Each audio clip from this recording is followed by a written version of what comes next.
Всем диванным политикам не старше 16 лет привет, а остальным здравствуйте. Я прекрасно понимаю, на какую опасную дорожку захожу, но постарался как можно тщательнее изучить материалы, чтобы было как можно меньше ошибок, а лучше, чтобы вообще обошлось без них. И если ошибки будут, я также верю, что уважаемые любители лаки в комментариях не расстреляют меня из миномета, а просто расстреляют. Огромнейшее спасибо донатерам за поддержку, мне просто не передать словами. Также отдельная благодарность Джону, который помогал по лору, а также Метилафрике. И еще одна особая благодарность моему новому монтажеру Арнхейму, благодаря которому стал вообще возможен выход этого ролика без покупки ПК. Мы разберем Империю Тау, Анклавы Зоркого Взгляда, Темных Эльдар, Некронитов и сохранивших рассудок Эльдар с политической точки зрения, разместив их на координатах. Я расставил объекты для разбора в порядке убывания качества их проработки с точки зрения нашего разбора. План аналогичен предыдущему видео. Во-первых, мы разберем общее поверхностное состояние государства. Скажем, унитарное оно или федеративное. Если федеративное, то разберемся, насколько широкие автономии имеет регион в государстве. Во-вторых, социальные лестницы. В-третьих, собственность. Сюда относят жилье, предприятия и так далее. В-четвертых, оценим уровень свобод. И помимо банальной свободы слова будет, например, рассмотрена трудовая повинность и прочее. В-пятых, политику в отношении национализма и патриотизма. И в-шестых, разберем ценности страны по типу материализма или спиритуализма. И, наконец, в-седьмых, будем подводить итоги. Теперь можем начинать. После более чем 40 тысячелетий войн и раздора среди звезд раса людей стоит на грани вымирания. В условиях постоянных атак со стороны враждебных ксеносов и угрозы предательства изнутри, единственный шанс на выживание состоит в сохранении жестокого и кровавого режима, известного как Империум. Лишь немногим из несметного числа людей известна правда о настоящем положении дел и об ужасной судьбе, которая скрывается среди звезд. И если у человечества и есть будущее, то только мрачное. Ах, Империум, величайшая из галактических империй, которая известна почти любому человеку, что даже не интересуется вселенной Вечной Войны. Я слышал о нем много, и то, что это чистое зло, и то, что это лучшая империя во вселенной, и то, что в ней так называемый вынужденный фашизм, как выразился вот этот автор. К нему мы еще вернемся, что в разборе Империума, что в разборе Тау. Забегая вперед, критики будет много. Разумеется, без негатива. Уверен, что и сам совершу пару ошибок по ходу разбора, вполне возможно и серьезных. Итак, величие Империума существует не только на словах, но и наглядно видно благодаря миллионам миров под его контролем. По вопросу об унитарности или федеративности мы имеем, на удивление, ситуацию аналогичную Эквестрии из прошлого ролика, но с поправкой на то, что тут все гораздо жестче. Да, как и в Эквестрии, каждая территория, в нашем случае мир, может иметь абсолютно разные экономические системы и законы, но в Империуме обязательно нужно платить имперскую десятину и быть верным имперскому культу. Если в царстве свободы и гармонии центр в виде контролота выступает как торговый посредник между невероятно автономными регионами, в Империуме четко наблюдается идеологическая и частично экономическая зависимость от центра в лице Терры. Так же, как и в Эквестрии, имеется проблема с самоидентификацией некоторых регионов, но, конечно, не такая радикальная. Все-таки даже самый тухлый мир знает о своей принадлежности к Империуму, а, собственно, как об этом не знать, когда ты отстегиваешь десятину и поклоняешься, собственно, Императору. Здесь мы имеем дело с обычной потерей культуры и забвением корней. Например, граничащие с Империей Тау территории были очень просто включены в ее состав путем дипломатии, так как не очень-то хранили верность Империуму. То есть Империум очень федеративное государство, но, конечно, до Эквестрии ему далековато. Добавляем либертарности. С этим порешали, а кто же правит всеми мирами? Де юре Империумом правит, собственно, император, но де-факто правлением занимается коллегиальный орган, а вот это, конечно, интересно. Собственно, социальные лестницы, их нет, лоу. Если мы говорим о простых людях, то де юре на пост какого-нибудь губернатора спокойно может стать и простой человек, но де-факто легальными путями добиться этого просто невозможно. Развивая этот тезис, хочу сказать, что с легальностью и легитимностью у власти здесь все в целом очень и очень плохо. Пока обычный гражданин может мечтать только о том, чтобы его не убили или убили милосердно, у власть имущих идет непрерывная внутренняя война через миллионы заковыристых интриг. И, плавно перетекая и соединяя воедино следующие 3 пункта, не теряя контекста, скажу, что так называемый вынужденный фашизм в условиях Империума просто невозможен. Проблема разбора от Петураба в том, что он поверхностный и предвзятый. Сейчас поясню. Как и говорилось в первом пункте, миры могут иметь вообще любой строй, который просто должен отстегивать десятину и молиться императору. И, соответственно, в наиболее прогрессивных мирах должен быть либо капитализм, либо социализм. Автор верно подмечает, что роль капитала имеет огромную силу в Империуме. Например, Adeptus Mechanicus имеет представителя в Совете, а ведь это, по сути своей, корпорация, что держит монополию на все технологии. Казалось бы, мощь. Также место может занимать, например, оратор вольных торговцев, а они также очень могущественны, но, конечно, не так сильно. Чем не показать их силы капитала? Но что есть фашизм с экономической точки зрения? Фашизм — это государственный капитализм, когда капитал неотделим от государства настолько буквально, насколько это вообще возможно. И мы не говорим про власть всех предпринимателей, разумеется, нет. Мы говорим о власти крупного капитала, наиболее влиятельных капиталистов. И эти капиталисты единым фронтом уничтожают конкуренцию и делают это максимально, я бы сказал, издевательски открыто. Конечно, не напрямую, ведь государственный капитализм подразумевает де юре власть аналога буржуазии, которая, тем не менее, имеет своих очевидных хозяев, которые их к власти в своих интересах и приводят. Здесь я имею в виду партию или ее аналог.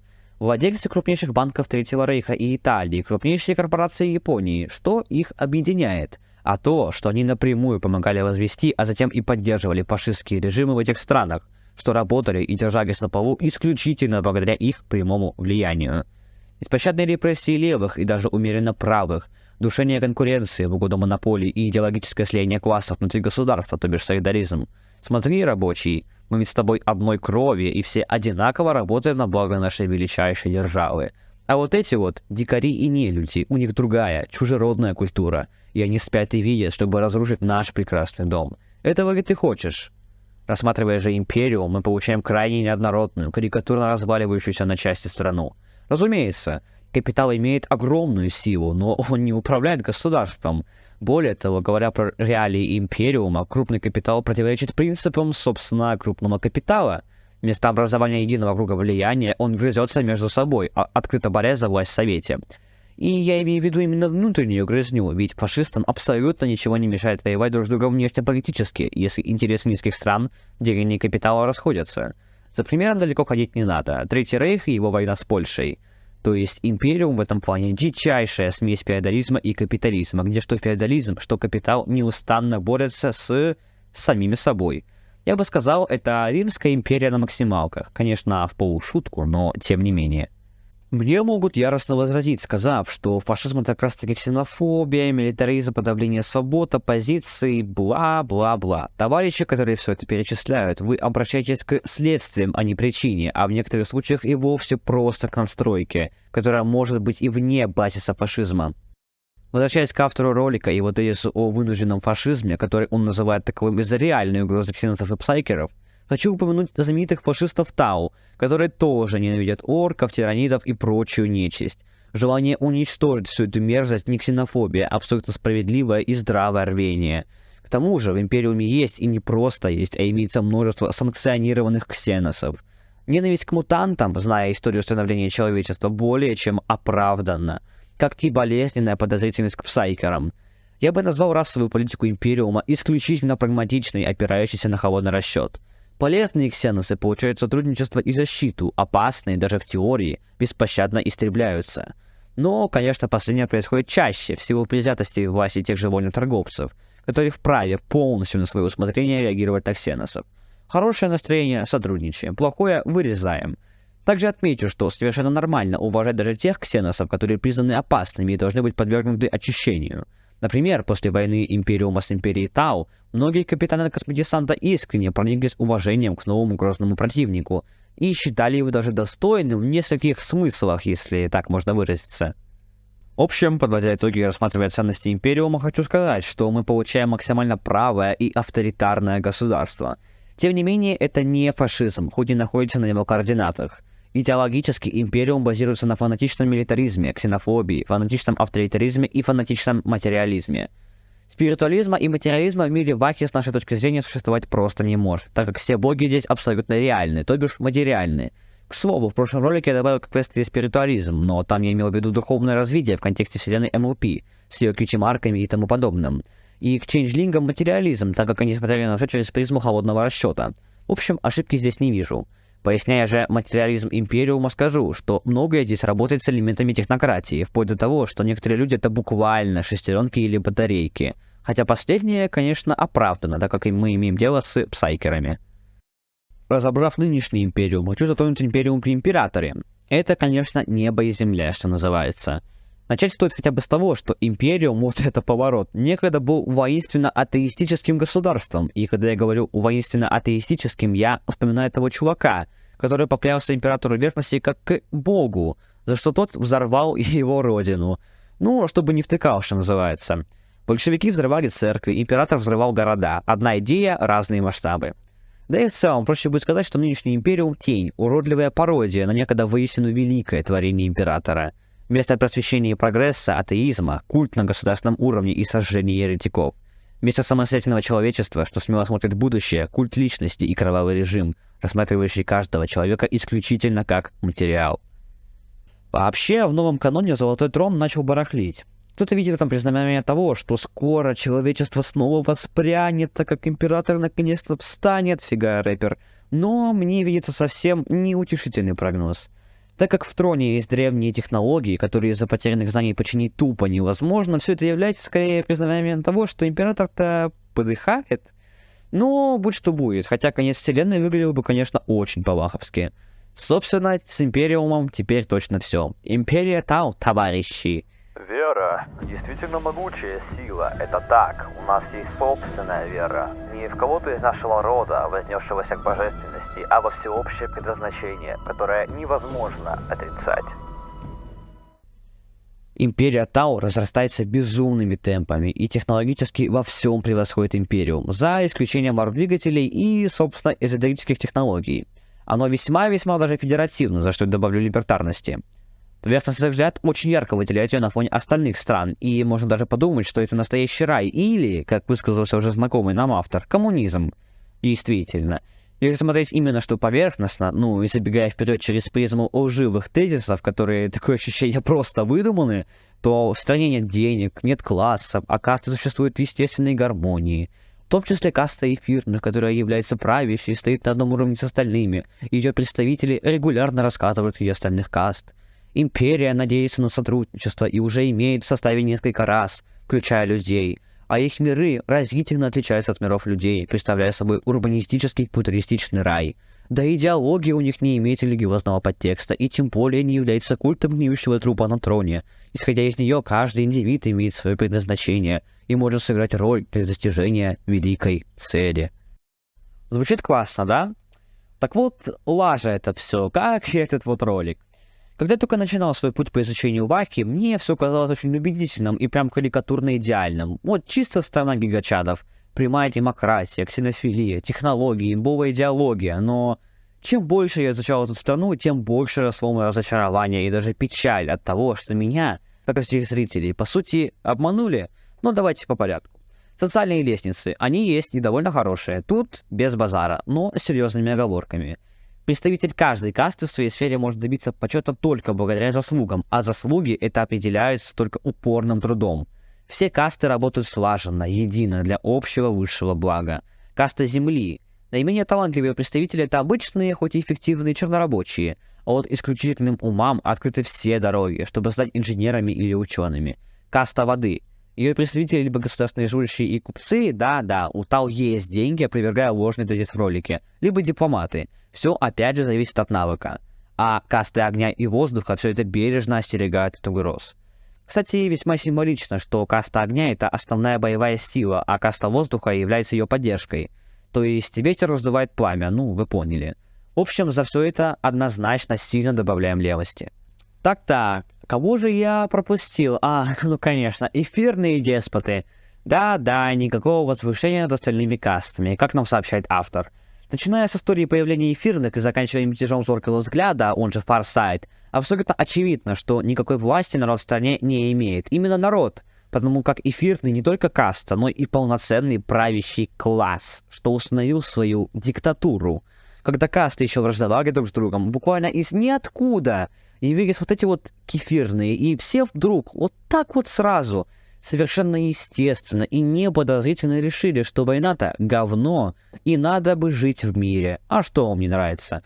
Мне кажется, абсолютно нормальная история объединения, когда из ниоткуда приходят левые типы, и от одного только их присутствия некогда смертельные враги чуть ли не в засос целуются. Если кто-то с моими тончайшими намеками не понял, скажу прямо, вся вот эта идеология высшего блага буквально просто бубнёж. потому что эфирные напрямую влияют на разум прочих каст, делая их покорными и лояльными. Все эти речи про единство, если и не ложь, то полуправда, так как единство это получается не по воле самих каст, а по воле эфирных.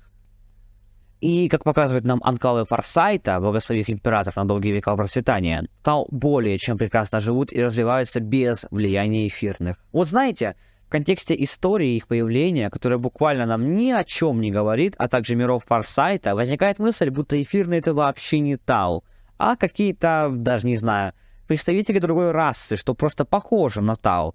В общем, сильно добавляем режиму правости и топим авторитарности в потолок. Теперь собственность. Мы будем отталкиваться от откровений, что обсудили в прошлом пункте. Собственность тут не только общественная, в силу оторванности правящих и верных от каст есть еще и государственная.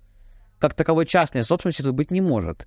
Да, мы имеем дело с личным предпринимательством, но оно не противоречит плановой экономике, так как не задействует наемного труда и, соответственно, не требует частной собственности. То есть по этому пункту ничего примечательного у нас нет. Добавляем режиму левости. Конечно, империя Тау крайне вкусно выглядит на фоне беспощадного империума, и совсем не удивительно, что многие люди ищут в ней спасения от жизни шестеренки, которая даже из-за императора. И идеи высшего блага более чем жизнеспособны. Это показывают ассимилированные потомки первых божественных людей, которые отвергли имперский культ и даже пошли воевать против своих сородичей. Я также отмечу, что человеческие подразделения у Тау очень уважаются, так как сражаются с тем же рвением и преданностью к делу. Но, конечно, я принимаю этот бред только ревизионерский вариант. Кстати, о нем. Мои любимые анклавы Фарсайта. Вот в чем на самом деле заключалось высшее благо. Не в умудренных политических играх или ведении войн, но в самопожертвовании, благодаря которому другие могли жить лучше. Хотя зоркий взгляд часто видел, как его бойцы отдают жизни во имя империи Тау, пример такого альтруизма среди сородичей из другой касты поразил командующего. Смерть ученых вновь разожгла в его сердце огонь амбиций. Зоркий взгляд является моим любимейшим персонажем в Ахе. Совсем неудивительно, что он полноценно обзавелся собственным народом, который бесконечно верен ему. И все это без влияния эфирных. Суть ревизии высшего блага состоит в том, что, по мнению Фарсайта, каждая каста должна выбрать свою судьбу самостоятельно, и в этот выбор нельзя вмешиваться. Иронично, что его любовь к независимости и невмешательство в взгляды каст привели к бесконечной верности и доверию по отношению к Фарсайту. Чернорабочие и ученые по-прежнему трудятся, не покладая рук. Философы неустанно спорят и созидают, а воины и пилоты готовы все это самоотверженно защищать. Более того, местами касты с мятежных миров действуют даже более эффективно, нежели их порабощенные эфирными сородичи. Кстати, об эфирных. Им категорически запрещено находиться в анклавах, но, например, беженцы прочих каст успешно принимаются. Вообще, скажу коротко и просто. Анклавы Фарсайта имеют все преимущества империи Тау и не имеют ее недостатков. Все отношения здесь абсолютно добровольные. И нужно отметить, что восьмерка, которая управляет, собственно, анклавами, может получить чрезвычайные полномочия с полного согласия народа. А с согласием, как и было сказано ранее, у народа проблем нет. Я бы сказал, Фарсайт это эдакий вождь, но не навязанный и неоспоримый, а выбранный и просвещенный. Сам он очень долго отрицался предназначения героя и лидера, даже отправлялся в изгнание, но в конце концов понял, что нужен народу, а народ нужен ему. И если бы не Фарсайт с его гениальностью и исследований, то хер бы сейчас империя Тау была такой успешной в войнах. Это личность, которая полностью изучила психологию и тактику орков и людей. Причем к последнему он не имеет абсолютно никакой ненависти и даже предпочитает не убивать неопасных противников, что для мира Вахи, конечно, вычурно. Когда апотекарий начал читать отходную, раздался шум приземления. Боевой костюм Ксеноса с гулким стуком, опустившийся перед ним, приставил ствол энергетической винтовки к шлему космодесантника. Анталов замер. Чужак-убийца, монументальный и смертоносный, заполнил все его поле зрения. Терминатор показался бы небольшим рядом с таким созданием. «Непонятно», — произнес великан на высокопарном интерском готике. Голос, заносившийся с невидимых динамиков, казался неестественно реальным. «Ты должен осознавать, помощи оказать аналог медика, что он уже мертв». «Да», — прорычал апотекарий. «И все же его долг необходимо вернуть Ордену, несмотря на то, что ты сам рискуешь получить смертельный урон». «Именно так», — ответил Анталох, порез паром, прикрыто косым гносеменем. На какое-то время оба замолчали. «Ты стоишь в защитной позе, но причина тому не инстинкт самосохранения», — заявил пришелец в Скафандре. Прежде чем апотекарий успел ответить, между огромных реактивных двигателей врага разорвались болт-снаряды. Установленный на его плече бластер с жужжанием развернулся и прямым попаданием уничтожил подбегавшего сзади космодесантника. Энергетическая винтовка так и не отрывалась от шлема Анталоха. теория. Во время погребального ритуала ты забираешь вещество или информационный код, который ваш астробоидом считает жизненно важной. Апотекарий поднял взгляд на огромную фигуру, но ничего не сказал. «Занимательно», — произнес великолепный чужак. «В таком случае всех непременно продолжай». Подняв винтовку в кратком приветствии, боевой костюм устремился в небеса на парных языках пламени. Недоуменно моргая, отдал ключу Вопс. «Капитан Руман, нам нужно поговорить, когда все это закончится». Режим Ункола зоркого взгляда либертарный и максимально левый, но даже это не коммунизм, а социализм. И тем не менее, если бы их режим назвали коммунистическим, я бы и близко так сильно не возмущался, как в случае с Империей Тау. Итак, анклавы базируются на принципах фанатичного эгалитаризма и фанатичной ксенофилии. Даже милитаризма у них нет, ведь, как и подобает социалистам, они существуют на принципах мирного экспансионизма и ведут лишь оборонительные войны, не считая ликвидации орочей угрозы. Повторюсь, Форсайт мой любимый персонаж, и я максимально уважаю его как личность. Это крайне эмпатичный и благородный командир с великолепной историей мятежника, который испытывает моральные терзания, если несет потери. Остается надеяться, что этот островок рая в окружении непроглядного ада Империума и деспотии Империи Тау будет и дальше процветать, наслаждаясь справедливостью и свободой.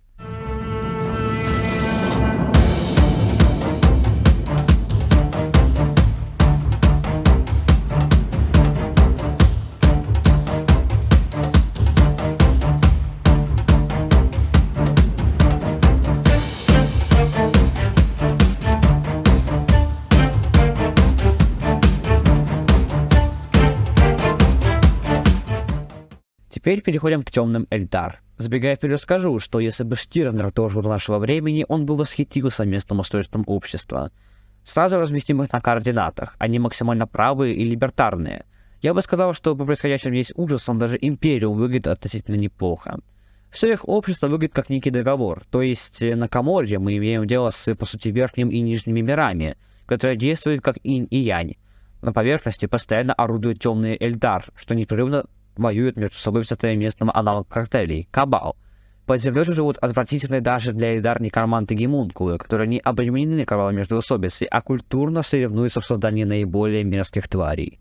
Стоит ли говорить, что мы имеем дело с не столько федерацией, сколько с конфедерацией, только не в рамках стран, а в рамках огромной кучи общин. Социальные лестницы тут не работают, и работают одновременно. Вся жизнь Эльдара вечная, буквально непрерывная борьба. Чтобы куда-то подняться, надо обязательно кого-то убить, подставить, что-то стереть и все в таком духе.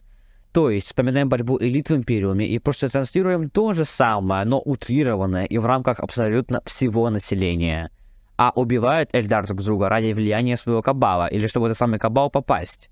У Гемункула все более цивильно, хоть и создания это куда более темные. Возомнившие себя богами, они не приемлют делать какую-то физическую работу, сваливая все на слуг. Чем влиятельнее Гемункул, тем больше приспешников он имеет. К слову, приспешниками становятся внезапно добровольно.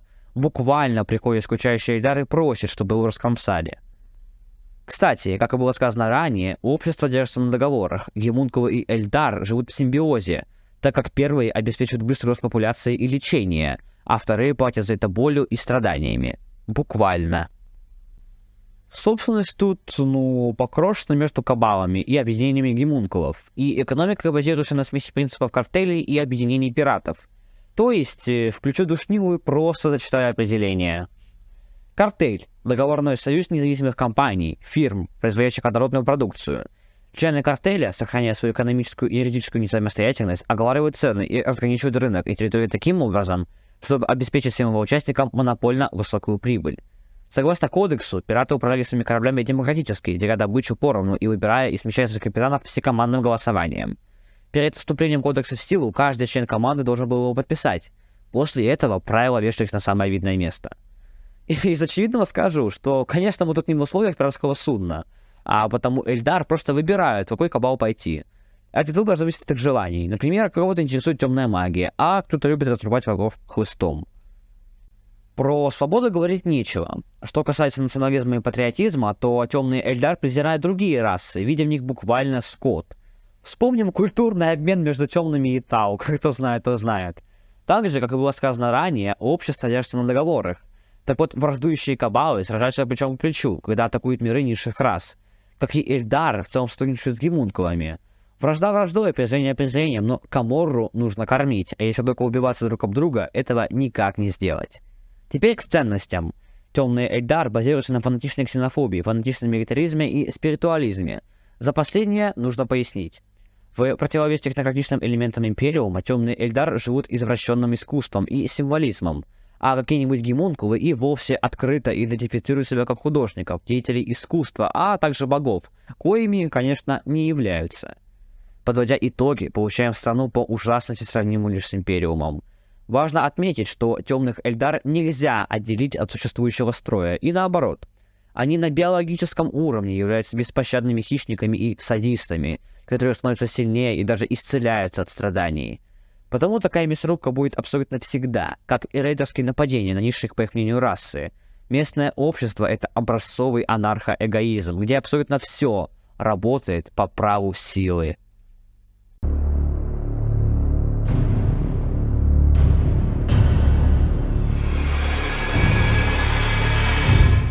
А теперь некогда живые некрониты, что имели душу. Хоть их общество и делится на касты, которые по факту являются сословиями, но их особенность в том, что абсолютно все они были очень влиятельными. Некрониты, особенно тяжко примененные своей слабой плотью, искали путь к бессмертию. Тогда они обратились к древним, но те их отвергли.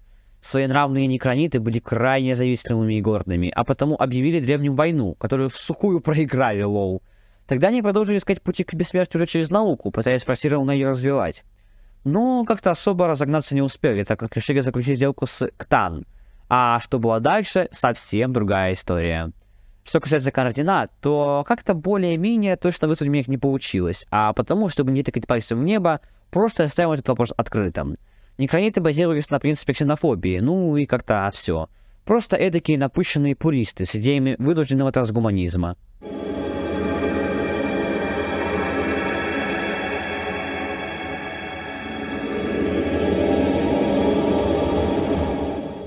Теперь Кальдар. Одной их фракции разбору не подлежит, так как является культурно отсталой. Что же касается остальных, то искусственные миры находятся по центру и максимально авторитарны. Режим их весьма обыкновенный и консервативный. Кто старее, тот и должен править. Также, чтобы избежать грехопадения, на мирах законы пусть и разные, но одинаково строги и упорядочены. Конечно, никто не запретит тебе, например, побыть пиратом, чтобы ощутить вольную жизнь, но большинство таких сравнений просто возвращается назад. Ценности миров кораблей базируются на ксенофобии, милитаризме и авторитаризме. Отдельного же внимания заслуживает самая молодая из фракций. Она хочет добиться былого величия для своей расы, поклоняя собственному богу смерти, который связывает их своей силой всех умерших Эльдар. Они верят, что лишь он сможет спасти расу сначала от поражения, а затем от еще одного грехопадения. Интересно, что принимают они это потому, что состав еще и темных Эльдар, что, учитывая их биологический садизм, максимально тупо. Они немного либертарнее своих сородичей, и ценности у них другие. Они базируются на фанатичном милитаризме и ксенофобии. На этом, собственно, все.